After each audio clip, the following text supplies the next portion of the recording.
BRS Peddapalli MP అభ్యర్థి కొప్పుల ఈశ్వర్ చెల్లని నోటిని మంత్రి శ్రీధర్బాబు ఎద్దేవా చేశారు. గడిచిన 10 ఏళ్లలో రాష్ట్రం ఆశించిన స్థాయిలో అభివృద్ధి కాలేదన్నారు.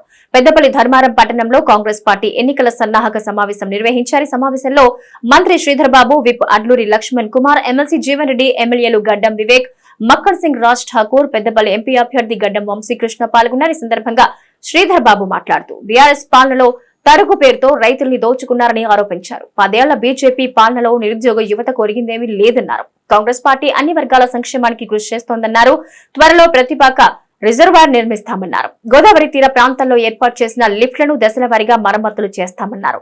రానున్న ఎన్నికల్లో కాంగ్రెస్ అభ్యర్థి గడ్డం వంశీని భారీ మెజార్టీతో గెలిపించేందుకు కార్యకర్తలు కృషి చేయాలని మంత్రి పిలుపునిచ్చారు.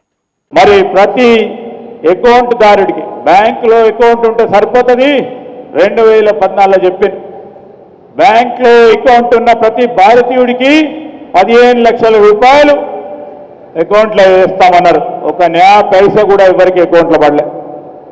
ఉద్యోగాలు రాలే, రైతుకు మేలు జరగలే, మహిళా సోదరులకు మేలు జరగలే, ఈరోజు కార్మికులకి కనీస వేతనాలు అందలే. ఇవన్నిటిని కూడా పరిగణలోకి తీసుకొని మనము కాంగ్రెస్ పార్టీ చేతి గుర్తు కోటేయాల్సిందిగా కోరడానికి మేము వచ్చినాం. పార్లమెంట్లో పెద్ద మెజారిటీ ఇచ్చి మరి మరొక్కసారి గెలిపియండి.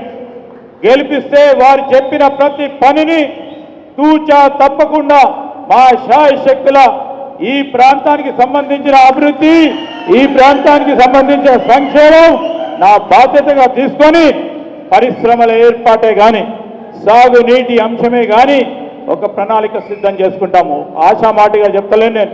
ప్రత్యేకంగా ధర్మపురి శ్రీ లక్ష్మీ నరసింహ స్వామి ఆశీస్సులతో ఇక్కడి నుంచే